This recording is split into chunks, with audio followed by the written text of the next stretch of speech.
So hello and welcome to the first live international talk in our series, Economics Beyond the Swabian Hausfrau, presented by the Foundation Helsinki, the website Brave New Europe, and the heterodox German economic student organization, Netzwerk Plurale Ökonomik. My name is Matthew Rose. I'm editor of Brave New Europe, one of the editors. So this first talk is by Bill Mitchell, who, by the way, it's 5 a.m. in Australia where he is. So we thank Bill very, very much for getting up so early.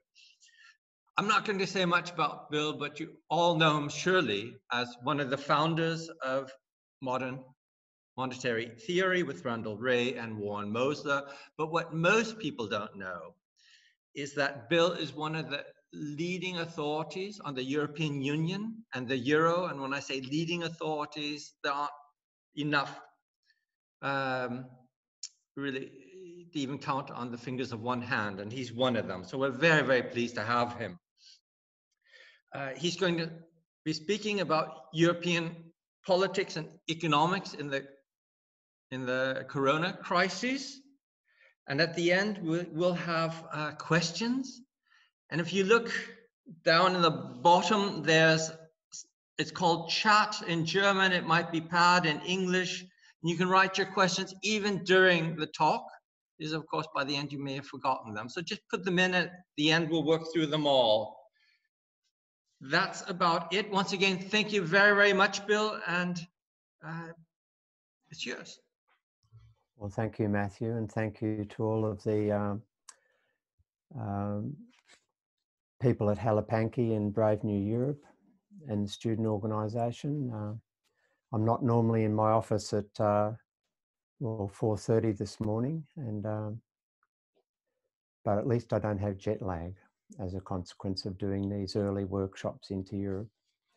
I'll talk for about 30 to 40 minutes. It's about the span of a Zoom concentration span. And I won't have any slides. I think it's too early in the morning to have slides. So where we start today is that governments all around the world, not just Europe, but governments all around the world are in an ideological bind. And for the last 30, maybe 40 years, variously, governments have embraced what we now sort of summarize in a relatively loose way as neoliberalism. In an economics, more precise economic language, they started to become infested with monetarism in the 1970s. And that morphed into some various related or cognate, and cognate, I shouldn't use that word because it means knowledge. And there was no knowledge in these other schools of thought that melded into monetarism. I'm thinking here about new classical macroeconomics and supply side theory and all of the real business cycle, all of this stuff.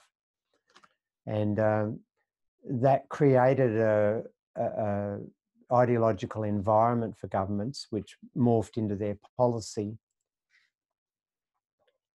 frameworks that we identify as neoliberalism. So we became obsessed with fiscal deficits. We demonized them. Economists made all sorts of predictions about governments that would dare to increase their deficits to meet the challenge of unemployment, for example. We changed the bias in macroeconomic policy towards monetary policy, and under various guises of inflation targeting and all of this. And we believed, we said that inflation first policy was the only way to go, and central banks were commissioned to fight inflation, and fiscal policy had to become compliant to that and couldn't compromise that inflation pursuit.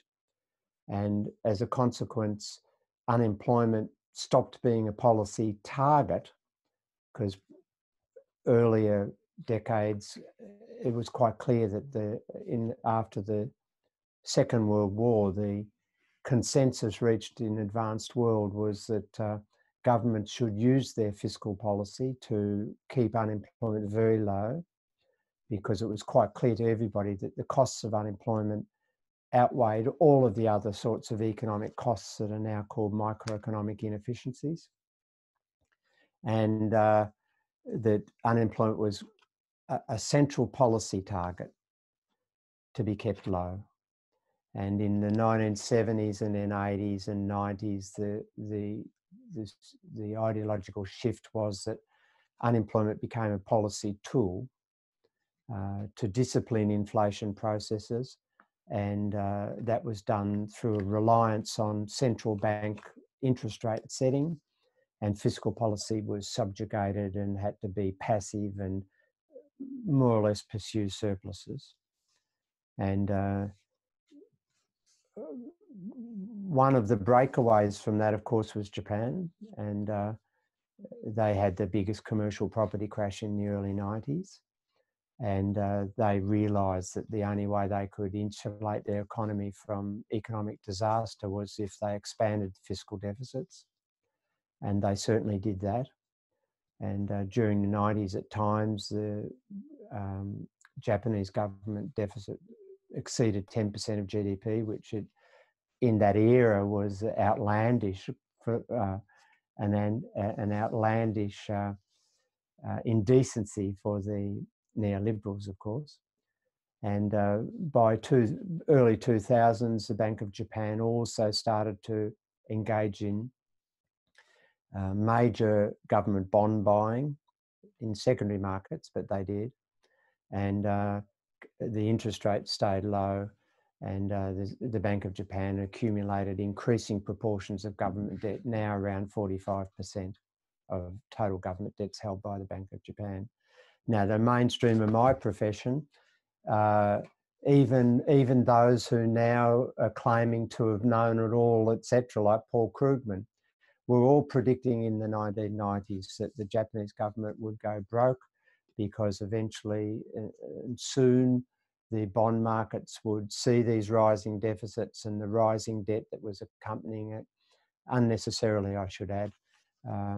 But they predicted that that debt would become so excessive the Japanese government couldn't service it, and there'd be insolvency.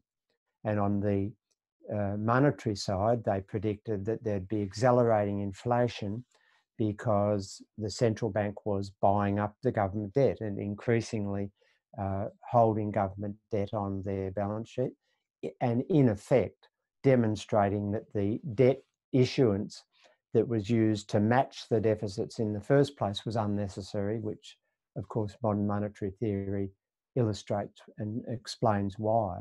But effectively the Japanese government was directly funding the spending of the Cabinet Department Office in Japan.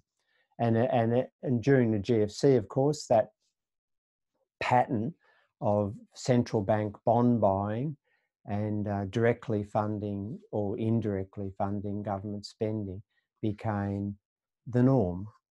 And none of the predictions of my profession, the mainstream of my profession, came to realisation. Interest rates in Japan stayed very low, and inflation, they were always fighting this period deflation. And the bond markets didn't push up bond yields, and that lack of predictive capacity resonated all through the world after that. None of the countries have experienced the type of economic chaos arising from that government behaviour that the mainstream of my profession predicted. And now we have the situation, of course, where we've got bond markets issuing long-term debt at negative interest rates. And I gave a talk the other day, and I made the point that, and wait for this, that Japan has the highest gross public debt to GDP in the world, up around 240%. And of course, that's that's the basis of all these continuing predictions of disaster.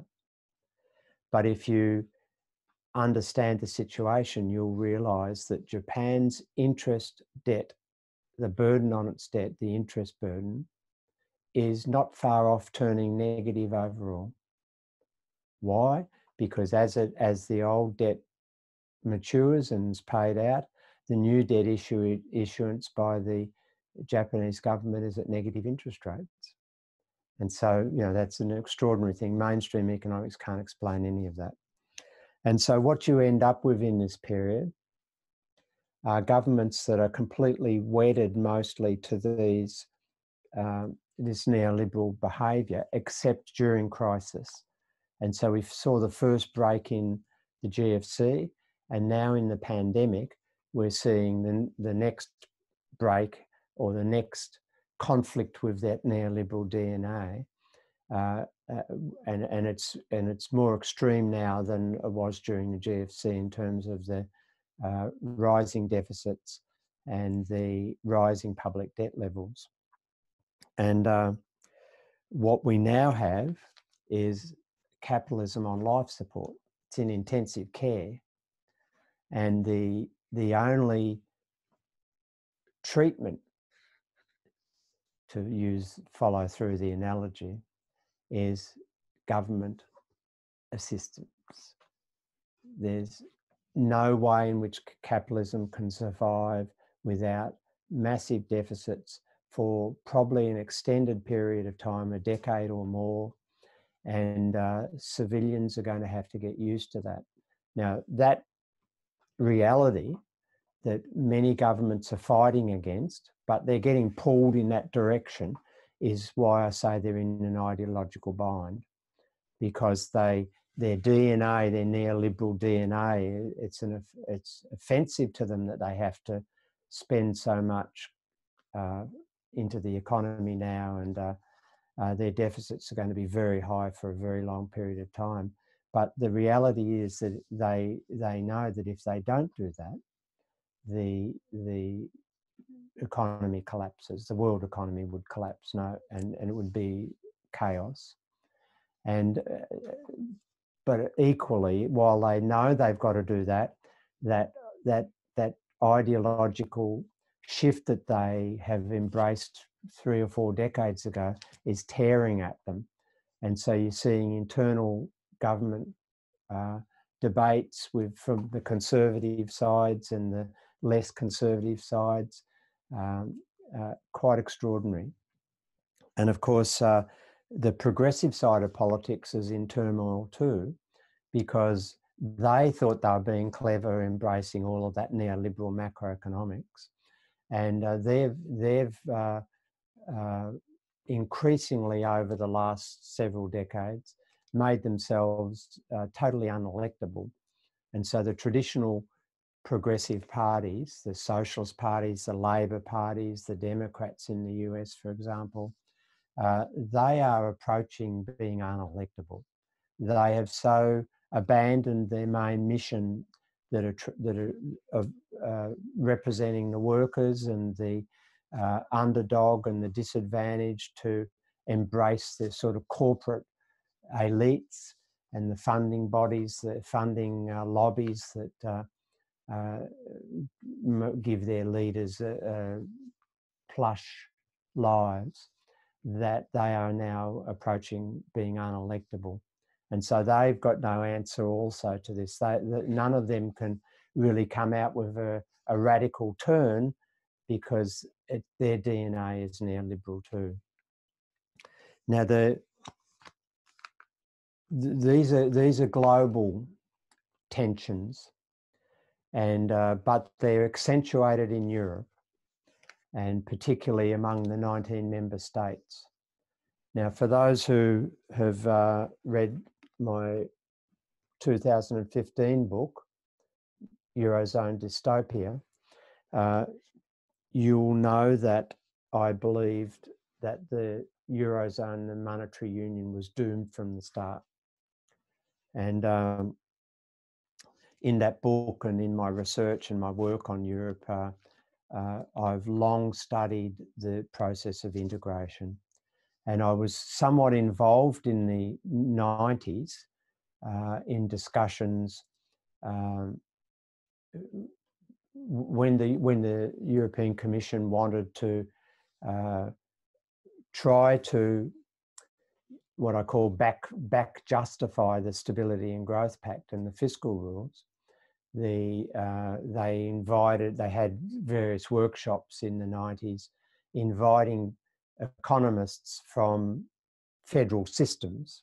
Now, Australia is a federal system, and obviously I've got great experience at working and studying and living in an active and relatively functional federal system.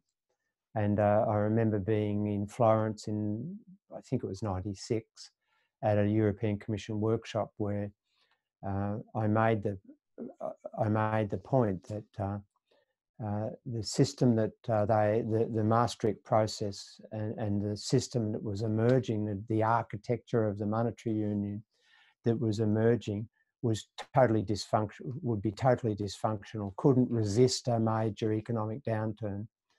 And all of the sort of European Commission technocrats at that workshop, all of their sort of paid economists, like gangsters have paid assassins, they all shouted me down and said, no, you're an outsider. You just don't understand the inner workings of Europe. And well, I think we can bear witness to what happened.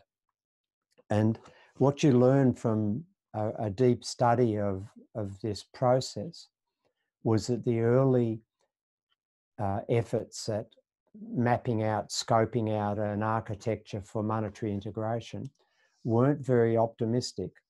And so you go back to Pierre Werner's report in 1970 that came out of the Basel process in 1969. And that report went out and studied federations like Canada, the US, federal systems like Canada, US, Australia.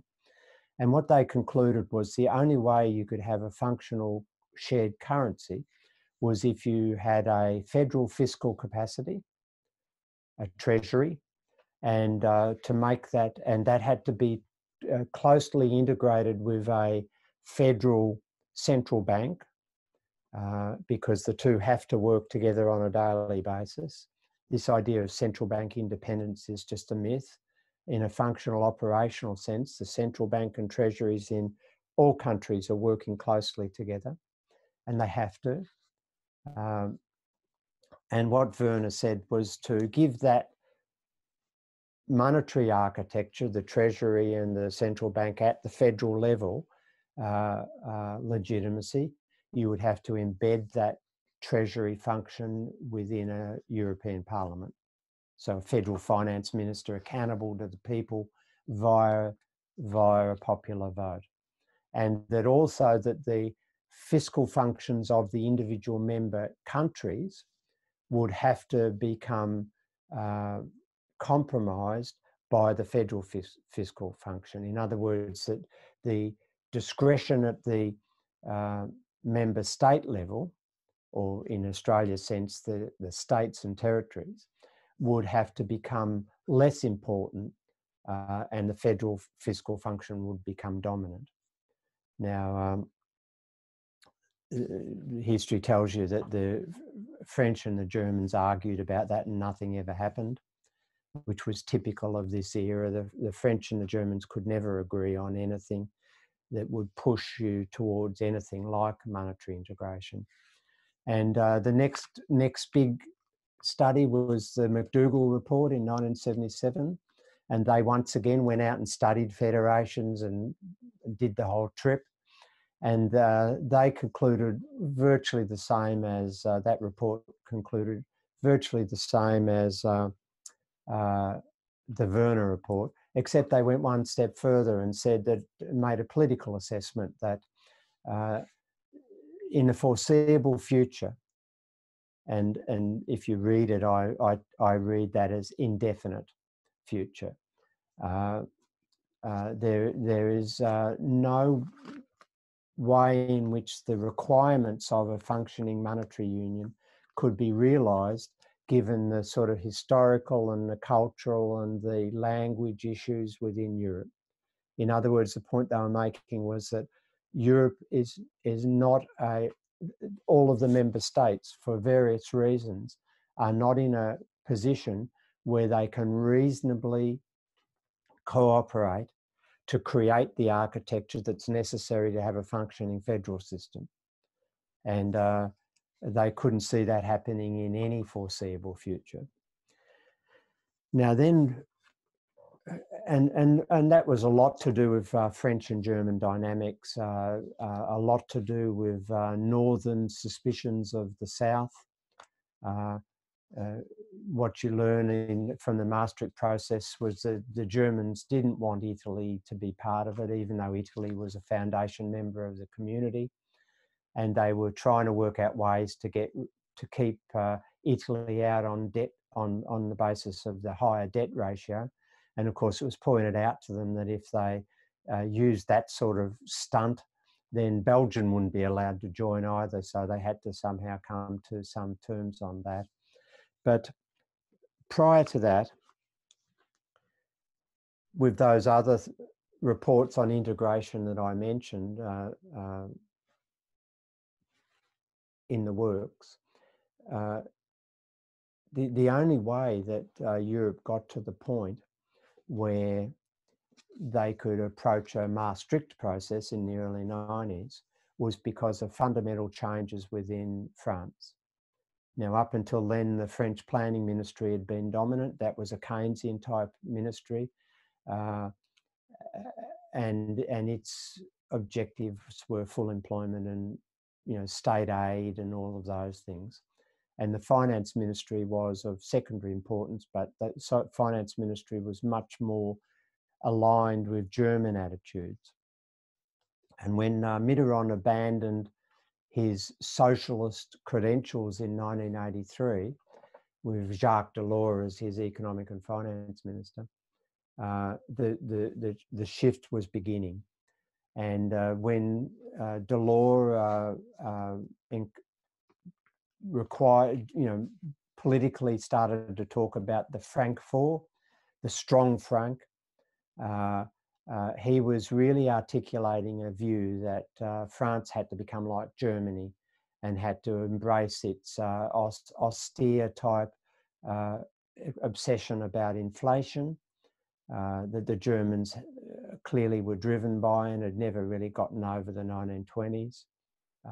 Irrational though that is and was, that the French had to become more like them. And the reason that they made this shift in paradigm and thinking was that monetarism started to infest the French Socialist Party.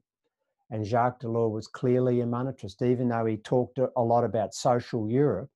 In economic terms, he had embraced the main principles of monetarism, which really were the precursor of what we now know as neoliberalism. And so that was the reason why Delors, when he went to the commission and then chaired the Delors committee that reported in 1989, the important point about that committee that most people don't recall or have never understood was that Delors stacked that committee, excluded the European finance ministers from that committee because he knew that on economic grounds they would never agree. And he stacked it with central bankers and conservative economists.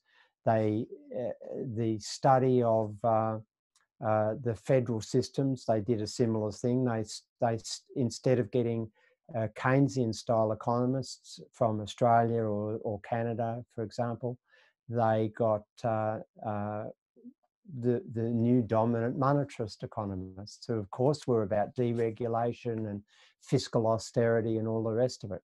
And that's how you got to Maastricht. And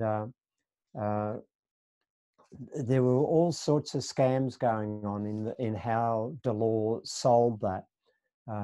He knew that the nationalism within Europe would welcome the concept of subsidiarity, which is a principle that you have policy power at the level where it's most effective. And of course, he knew that the French weren't going to go into it unless they were able to hold on to the fiscal levers, and the Germans wanted a strong commitment to an anti-inflation bias. So they knew that Delors knew that if they recommended a central bank that had very strict rules about bailouts, etc., then he could entice the Germans. And so all these ploys were going on in creating the European architecture for the monetary union that were really just playoffs against all of the traditional rivalries and hang-ups and paranoias of the different countries, but particularly the French and the Germans. And of course, if you have subsidiarity driving the retention of fiscal power at the member states, Germany were never going to sign up to that, because that would have in a common currency, because that invoked all of their worst fears about Italy, particularly Spain, Portugal, all of these Latins Latinos that the North didn't trust not to spend wildly with the common currency and compromise the Germans' priorities about low inflation. And so in the 90s, what the annexes to the treaty became the Stability and Growth Pact in part. And this was a very tawdry episode in a process. The fiscal rules initially, the 3% and the 60% debt rules, they came out of nowhere. There was no economic logic to any of that. In actual fact, the 3% rule came out of an earlier exercise that Mitterrand in France conducted within his economic ministry, just to come up with some benchmark that the French people would think was fiscal discipline and had no economic credentials at all. And that was pushed through into the Stability and Growth Pact. And of course, those who understand this period will remember that the German finance minister at the time, Theodor Weigel, he had proposed only a stability pact, no growth at all. But the reality was that the Stability and Growth Pact was neither stable nor growth. It was a disaster. But the fiscal rules were implemented and attached to the treaties because of the distrust within Europe. So they didn't want to have a federal fiscal capacity. That Germans would never have allowed that, because that would have meant common European bonds, etc. So that was out. So Delors had this subsidiarity ploy, kept fiscal policy at the member state level, with nothing at the federal level much. And of course, then because of the suspicions, they had to have these fiscal rules that meant essentially that if the economy met with a major downturn, then the fiscal rules would create an austerity bias and make the system unworkable. So the question is, well, how has it survived the GFC? Well, it survived the GFC effectively because the European Central Bank breached its no bailout rules. Now, I know the European Court of Justice said it didn't, and I know that the bankers and all of the elites say that all that bond buying that started in May 2010 with the security markets program and then morphed into other government bond buying programs, they claimed that was for liquidity purposes. But anybody who knows anything knows that the scale of the bond buying that the European Central Bank engaged in and has continued to engage in, they knew that was a scale far larger than was required just for open market operations and maintaining liquidity in the money markets. And what effectively the ECB was doing was funding the fiscal deficits so that the member states didn't go broke.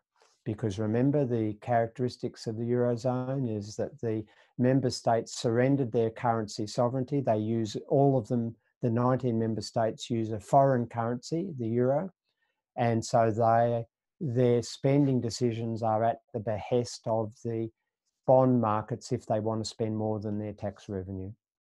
And particularly in 2010, but also in June 2012, the bond market started to get very worried about countries, and Italy was one of them. And if the European Central Bank hadn't have quickly bought up a lot of Italian government debt and drove down the yields on Italian government debt and other governments, by the way, then it would almost be certain that the Italian government would have become insolvent. The spreads against the Bund would have been so wide that the Italian government would not have been able to service that debt and would have gone broke. And so that's, in effect, the European Economic and Monetary Union survived the global financial crisis because the European Central Bank was breaching effectively the treaties. And all of the elites in Brussels and Frankfurt, they just turned their blind eye to that, wink, wink, nod, nod sort of stuff. They knew damn well that if the ECB hadn't have engaged in that sort of behaviour, the whole system would have collapsed then and there. But what it told anybody who knows anything was that the architecture was deeply flawed and deeply dysfunctional. And it was only really that one of the main European institutions breached the legal structure, the treaty, that the system was able to survive. Now, the last points I want to make then are fast track to the pandemic, and all of those tensions have become more accentuated. And in Europe now, there's three big tensions have emerged. Poland is a big tension. The re-election of the government this week, at the weekend, has created what I consider to be a very uncomfortable environment for the European Commission on human rights and legal processes and rules of law. And how the European Commission deals with that is we wait and see. But already the whole treaty and embedded culture of those treaties has been severely compromised by Hungary, by Poland, by those Eastern accession countries. And up until now, the European Commission has turned a blind eye. They've made all these motherhood statements, but they haven't been prepared to do anything. We'll wait and see. Poland's going to push that to the limits. The other big thing, of course, is Brexit. And contrary to Michel Barnier's sort of posturing during the process to date, the Brexit damages Europe much more than it damages Britain. Britain will get through Brexit because it will restore it will escape all of the onerous legal structures that being a member of the European Union involves. And it's now got its own destiny. How it handles that will depend upon its own polity. I'm not convinced it's going to do very well, but that's because the polity is seemingly dysfunctional. The Conservative government and the Labor government are virtually unelectable as a result of the way in which they've behaved. And so Brexit is a huge challenge for the remaining members, the 27 remaining members of the European Union. It creates a huge fiscal hole for them, and it creates a huge challenge to trading relations, because despite what Barnier and all the Remainers in Britain were on about, Britain runs an external deficit against Europe, and particularly in big industries like motor cars. And the German industrialists know damn well. First of all, they bet badly on diesel, and so the old model of German export excellence has been severely compromised by its motor car industry. But the last thing they want is the European Commission treating Britain in a sort of punishment way. So Brexit's a real challenge for Europe. It's less of a challenge, in my view, for Britain. But the pandemic's the big one. And the pandemic now challenges the very existence of Europe, in my view, because during the GFC, the European Commission declined to relax the fiscal rules. And so you saw that punishing austerity. You saw the way they colonised Greece and has effectively destroyed that economy. And the lingering the aftermath has been elevated unemployment right throughout Europe and increased poverty rates, dysfunctional public infrastructure, and a growing civilian revolt in the yellow vests in France and the right-wing movements in Germany and elsewhere. But with the pandemic, it was quite clear that the scale of economic challenge, the disaster that the global economy is facing with the necessity for lockdowns and the employment losses that are commensurate with that, the European Commission had no choice but to relax the Stability and Growth Pact and the Fiscal Compact temporarily. That's the question. And so member states really are able to spend more freely now, but the data so far for the first quarter is telling us that they're not. But maybe that will change. But just the cyclical impacts upon the fiscal balances for those countries will drive their deficits way above any concept of threshold within the mentality of the European fiscal rules. And so the question is, how long will the European Commission and the elites hold off imposing the excessive deficit mechanism processes and forcing countries to rein back in their net spending? And of course, on the monetary side, the European Central Bank has been buying public bonds in the secondary market systematically since 2010. And they realised that the scale of the pandemic disaster was just another world again. And so they've got another bond buying program, the Pandemic Emergency Purchasing Program, the PEP, and that's been buying billions of dollars of government bonds and corporate bonds. And effectively, that's the intensive care safety net. That's the life support mechanism for the monetary system. And if they don't continue that, then the system will melt down. So the question then is, well, as I said at the beginning, the global crisis means unambiguously the life support that the states, the state machineries, the fiscal machinery is providing to economies in every nation will require very high deficits for a very long time to come. And citizens are going to have to get used to that. And governments, any move by governments back into their sort of neoliberal DNA will cause havoc and depression and political instability. So it's untenable that governments will be able to go back to that.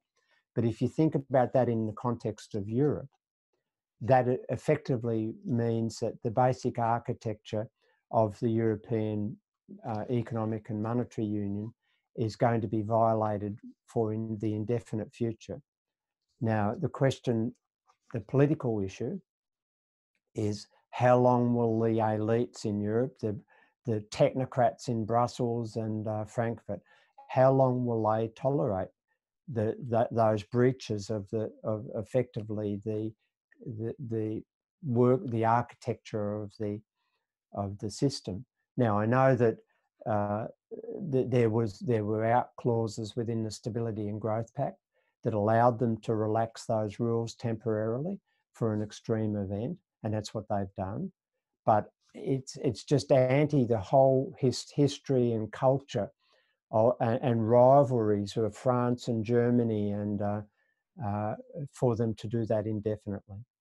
And you can see that the tensions there, the most recent dalliance between Macron and Merkel, celebrated as a huge breakthrough to a new Europe. Well, that's a total farce. They can't agree on the support that's going to come from the federal level.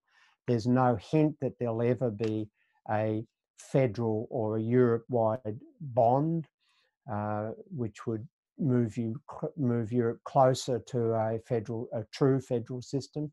Germany will never allow that. The Frugal Four will never allow that.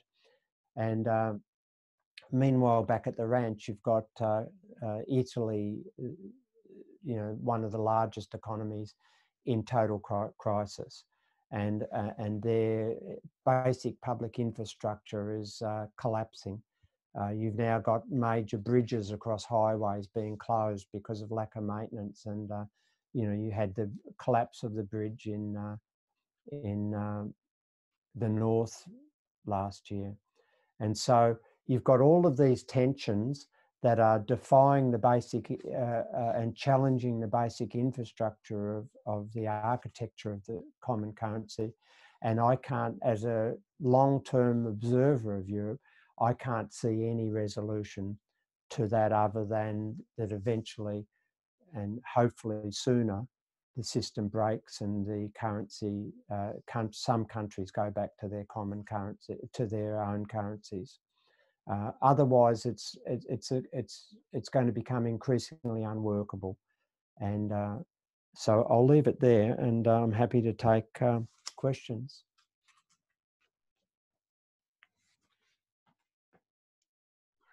So thank you very much, Bill. We have 2 questions. I'll start with those. You can add questions now if you'd like. Good morning. This is from Manuela Kropp. Good morning. I have a question. What do you think? Why did the national governments and the European Commission put forward a monetary union without fiscal capacity? Who benefited? Thanks a lot, Manuela Kropp. Well, that's a great question, and you know that if you're familiar with the process of ratification of the Maastricht Treaty, you'll realise it was an extremely fraught process for the Commission and the elites. The first cab off the rank was Denmark, if you recall, and the Danish people rejected the ratification of the Maastricht propositions. And that, of course, that gave the elites a massive headache, because if Denmark had have rejected it, then the whole box and dice would have collapsed. And that's why they then had negotiations with the Danes, and the Danes had a second treaty, but with the provision that Denmark could opt out of the currency, and that barely passed, but that allowed the process to continue. And then, of course, the French gave the ratification problems with their referendum, and at that point they just abandoned that sort of process. Now, the documents that the citizens were given at the time, so the European Commission pumped out a briefing document, I can't remember how many pages it was about 40 pages or something from memory, I could be wrong, outlining all the benefits, etc. of it, but to the citizens as a way of enticing them to give public support for the process. that document was a very dishonest document. But the citizens of Europe never gave widespread support for integration, to the Maastricht integration. That process was conducted by the elites and pushed through by the elites and then expressed in the Treaty of Lisbon, which was an incredibly undemocratic process. Why did the elites go along with it? Well,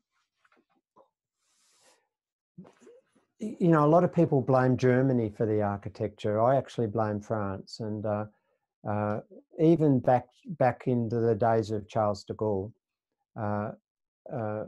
France were really damaged in the Second World War. And they always thought of Europe as them being the dominant force in Europe, and in a cultural sense and in a political and economic sense. Now, the demise of Germany after the Second World War really placed Germany in a position where they were in shame, and so they were wanting to do anything possible to reinstate their sort of position in the world as a citizen of the world after what they'd done in Europe during the Second World War, and France exploited that. Germany were quite clever though. They went along with all these things because they knew that would expand their markets and give them a way to regain economic supremacy. But France always considered the process of European integration as a way in which they could control and become the dominant force. And that's a delusion, of course, but that drove them. And up until the Delors process, they expressed that sentiment through an intergovernmental approach to European integration, not a treaty approach, not a legal approach, an agreement among member states. And so you can see a whole sequence of events and proposals where the French expressed that desire to be the dominant force. What Delors did was to convert that intergovernmental type aspiration into a treaty process. And by then, of course, the elites had embraced monetarism, which, you know, all of the neoliberalism, and as a consequence, the French could still express that idea that they would be a dominant force in that monetary union, but the way in which that would occur would be through a treaty process. Now, that's how it happened. It was really taken out of the hands of the citizens, and a whole lot of corporate elites thought that they would do very well out of it. And indeed, the corporatism that's embedded in the whole functioning of the European Union, the way in which the privatizations occurred, the deregulations occurred, the constraints on procurement, the constraints on local municipalities in the way they operate, it's all favoured the corporate sector, particularly financial capital. And so Europe has become, like the rest of the world, willing to sacrifice the well-being and prosperity of ordinary citizens and workers and disadvantaged people and communities, and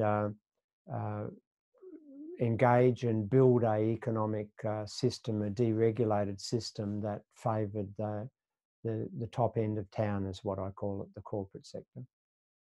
It's no surprise, it was a design, and the people were kept in the dark and weren't really given the full information, and you've got what you've got.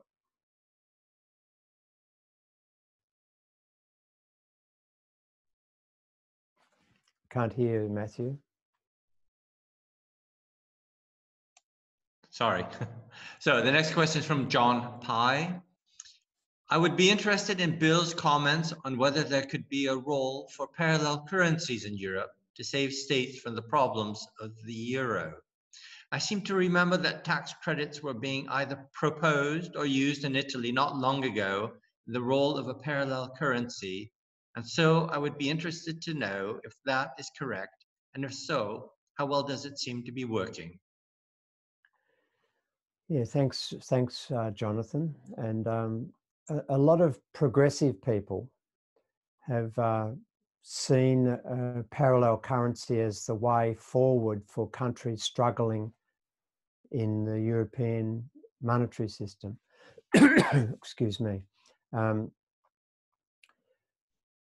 The only way a currency can have a viability, and I think this is, Jonathan knows that by the nature of his question, is if they are acceptable by states to relinquish tax obligations. That's one of the basic foundations of modern monetary theory that gives a otherwise worthless currency its viability. Now, the problem is that if Italy, for example, introduced a really substantial parallel currency and accepted it in return for its tax obligations, it's highly unlikely that the European Central Bank would allow that to continue in any functional way. And I think if you go back to June 2015 and you recall what the European Central Bank was doing with the Greek banking system, when it became not likely, but it was thought possible that the Greeks may well introduce a parallel currency, a plan B, may well try to break down the power of the euro in the monetary system. Essentially what happened was the European Central Bank abandoned all of its pretense that it was a protector of financial stability and threatened the Greek banking system with bankruptcy. And that sort of behaviour probably was one of the key turning points in Syriza basically surrendering to the austerity and the troika. So my view is that it's very unlikely in the European political sense that a country could introduce a viable parallel currency. There'd be all sorts of problems with the exchange rate between that and the euro. There'd be all sorts of problems with how debt was denominated. And I can't see it being a viable solution for a large country in Europe to take. It's the only real solution is to abandon the euro and to separate from that whole controlled and pernicious and oppressive monetary system. All right, the next question is from Simon Garfunkel. I just wanted to say we have your question, Sven. So, from Simon Garfunkel, thank you very much for this interesting talk and for getting up so early, Mr. Mitchell. As you are one of the founders of modern monetary theory, I would like to pose a question regarding how MMT would work in an open economy. What about imported inflation through depreciation of the exchange rate via other currencies and their economies? I think especially about global southern countries, but also about developed countries that engage in substantial fiscal stimuli, where additional purchasing power might lead to increased imports. Thank you very much. Well, Simon Garfunkel, I'm sure that's not your real name, but you're talking to a person who mostly lives in a fiat currency. Well, sorry, I'll start again. You're talking to a person who lives in a fiat monetary system, the type of system that MMT relates to, and also happens to live in a small open economy. and also happens to live mostly in a small open economy that has virtually no industrial base, which trades in the international export markets on primary commodities mostly, coal, agricultural produce, mining products, iron ore and those sort of products, which fluctuate dramatically. The terms of trade, the prices that those things trade at fluctuate dramatically in international markets. And the terms of trade fluctuations on primary commodities are expressed in fluctuations in exchange rates. So at the turn of the century, the Australian dollar was around about 49 cents US dollar. Then it goes up close to parity and it fluctuates in between regularly. And in 1986, for example, think about this, Australian GDP in 2 quarters was downgraded by 10%, not because we were producing less, but because of terms of trade effects on our exports. We lost 10% of GDP in two quarters because of pricing effects, which we regained pretty soon after because of pricing effects, no volume effects. Now, Australia is one of the wealthiest per capita countries in the world. Our standard of living is very high. I've grown up in an economy, in a nation that has wild fluctuations in its exchange rate, and our standard of living barely alters.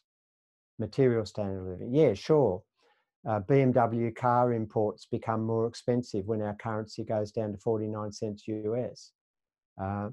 And then they become less expensive when it goes back up close to parity.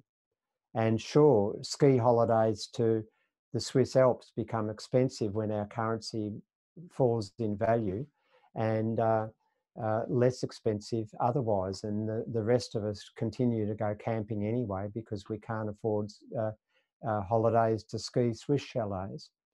And so these sort of things, you know, are overblown by people that, oh, and by the way, the Australian government has mostly always run deficits.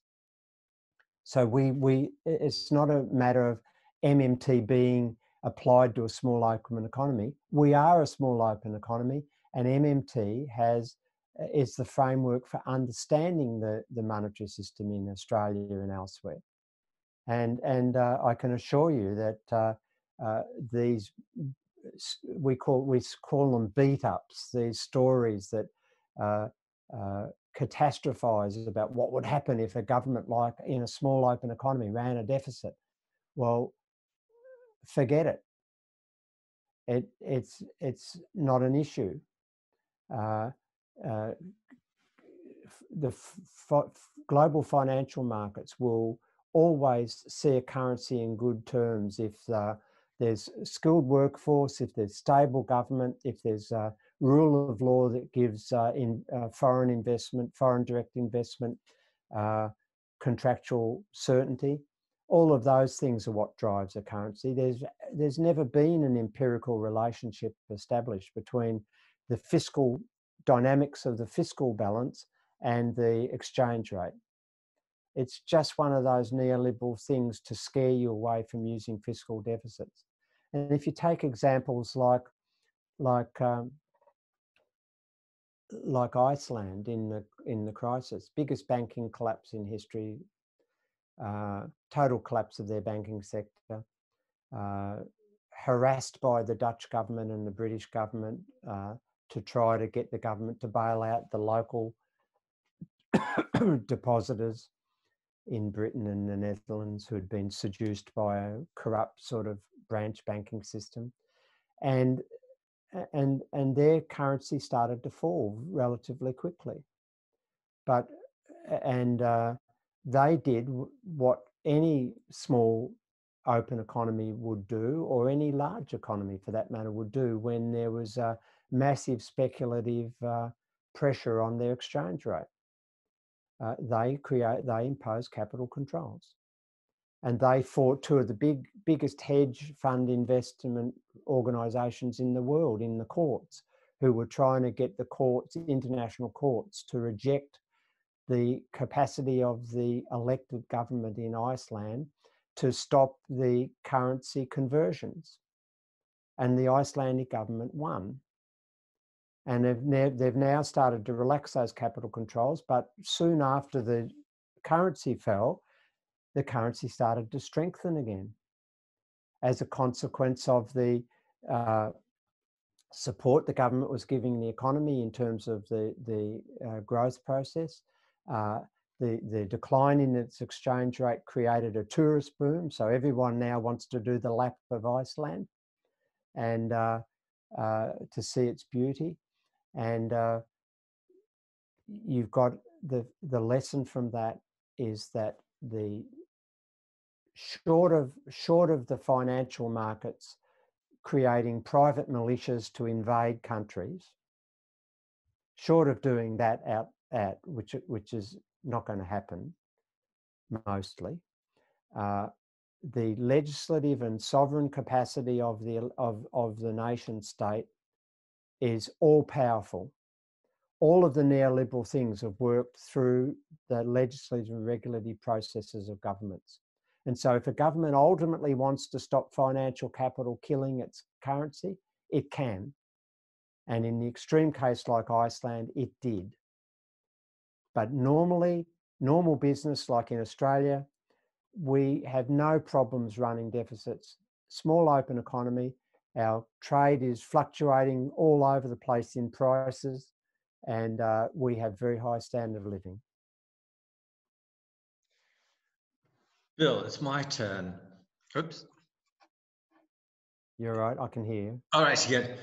The first thing was twice in your talk, you mentioned that the Commission has closed its eyes. The first time was with the ECB bond purchasing program, and then with regard to the rule of law, Poland, Hungary.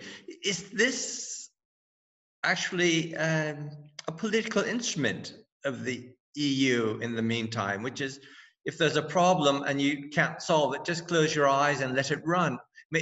What does this mean for the future of the EU? Well, I think that as an outside person who studies Europe and particularly the economics, but also the sort of politics and culture, and remember that Australia was really effectively a European country, way down in the south. So our cultural institutions are European, less so now, but that's the sort of culture I grew up in. So, what's always amazed me about Europe, and particularly this whole process of integration, was how it was sold as this sort of technical construct, all of the rules and processes and the elaborate, the labyrinthic processes that Europe goes through to do anything, the complexity of its decision making, and that's always a central characteristic of anything Europe, and that led to all of the accusations in the 1980s that if you recall, about sclerosis, European sclerosis, that this was a system that was so rule driven, but while it portrays itself like that, and certainly all these treaties are elaborate rule driven processes, at the end of the day there's total ad hoc arbitrariness engaged in by the elites. So you think back to 2015-16 in Spain. Spain was not growing at all. It was harshly treated by austerity by the ruling conservative government, and it coming into December of that year, the national elections were approaching, and it was quite likely that the socialists would win the Spanish election. So what did the Commission do? Well, it allowed the Conservatives to push the deficits way beyond the limits and just turned a blind eye to it. because they knew that if they, and what happened, the Spanish economy started to grow. It wasn't surprising, though the government was spending more, increasing their deficits after years of austerity. And the sheer capriciousness of the way in which the European Commission dealt with that, they just ignored it.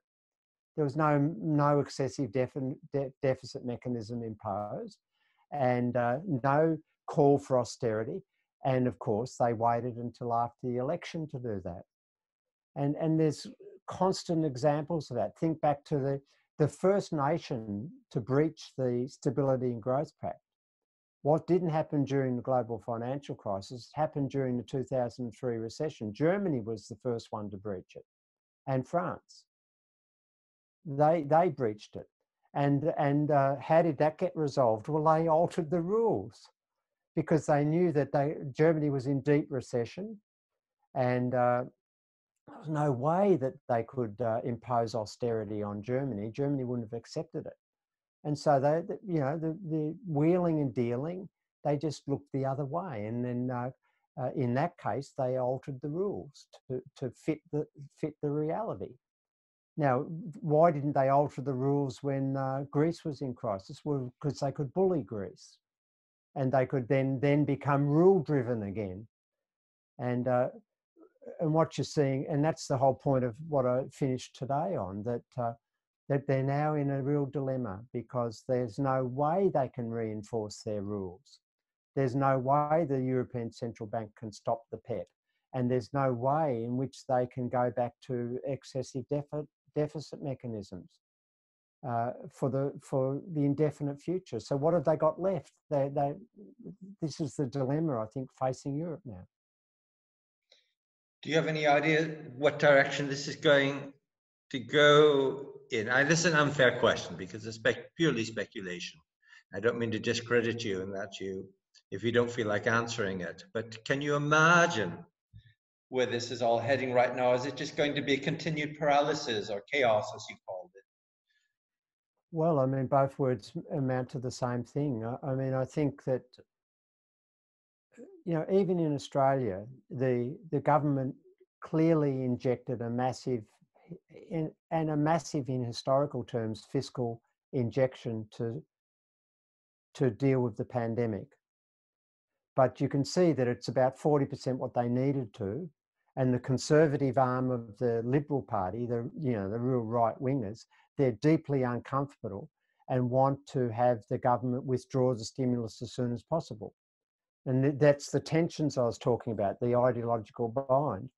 And the same thing's happening in Europe. I mean, this much touted Macron-Merkel deal, it's not much of a deal at all. It's, it's going to be the debates about whether it's going to be grants or loans. The Frugal Four want it to be loans and want it to be rigid. And any fiscal stimulus that comes out through the new commission, it's pitiful in size, really small.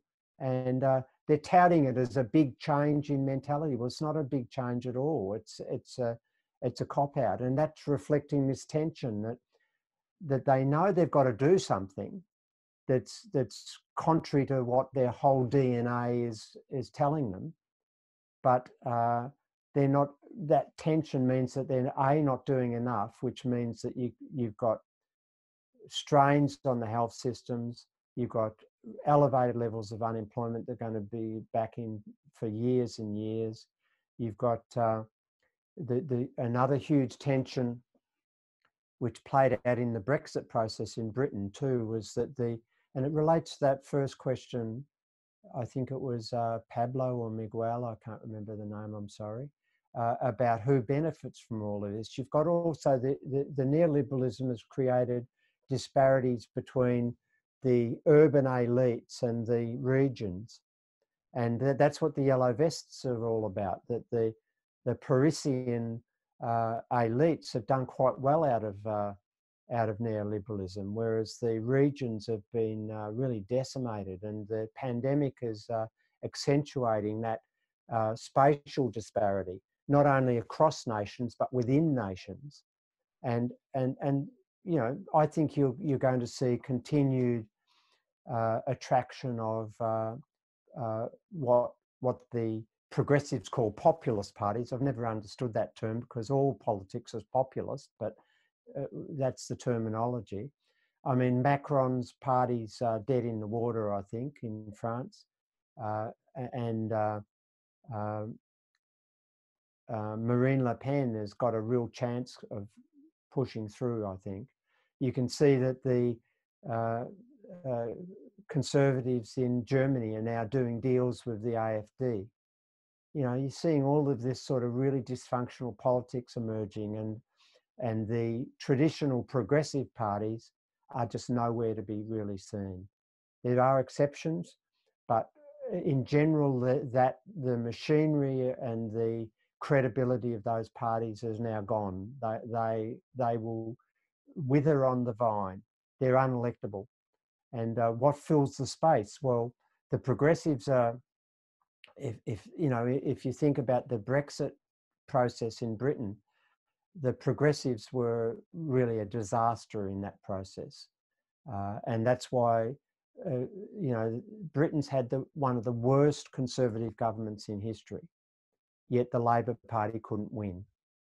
And that's because they couldn't embrace the voice of the working class, which wanted to leave. That's the point. And so all of those tensions are, I think, in a political sense, are pushing us more and more into extremes. And as a progressive person, that's really disappointing because our political voices are becoming irrelevant, unfortunately. All right, I think we'll stop there. There's no more questions as far as I can see. We thank you very, very much for your attendance. And we still have an open invitation, which you don't know. There's these talks, this series of economics beyond the Swabian hausfrau takes place in Berlin. And it's in the meantime, a very prominent series of talks. And Bill was scheduled to be here in May. And of course, that had to be cancelled due to Corona. But we still have an open invitation, Bill, and are expecting you as soon as things are relaxed. The Australian government has told us that our international border is unlikely to be open before June next year. Oh, really? We're aiming to eliminate the virus. It's not working all that well yet, but it's better than other countries. But yeah, we're aiming to eliminate it, and so for us, it's radically changed. I mean, I would much rather have been there today and this evening for you in Berlin, but that's the reality of life these days, and so we have to. As an Australian who regularly travels to Europe and gives presentations, I now have to get up at 3 o'clock, 4 o'clock, 5 o'clock to give talks. That's the way it is. All right. Thank you very, very much. And for thanks for all the work you do. For our audience, we'll be continuing this series of talks. We're scheduled one a month, and we'll be announcing the next one soon. Once again, Bill, thank you very much. And we're looking forward to your next book, which is being co-authored by Thomas Fatsi again. It is. It'll be out hopefully later this year. The sequel to Reclaiming the State. By the way, for our audience, it's a book that you really have to read. And it has one incredible advantage. It's actually two books. There's one about the history of the EU and the Euro. And the second part, which is just as interesting, is about something where I think, I'm not sure, Bill, but I think you're one of the founders of this too, is the job guarantee. Yeah. And it's well explained in there. So it's a book highly recommended. It's fascinating. If you start it, you shan't put it down for the rest of the day. All right. Once again, thank you, and take care of yourself, Bill. Yeah. Thanks for all your work. Thanks. Bye-bye. Good on you. Take care.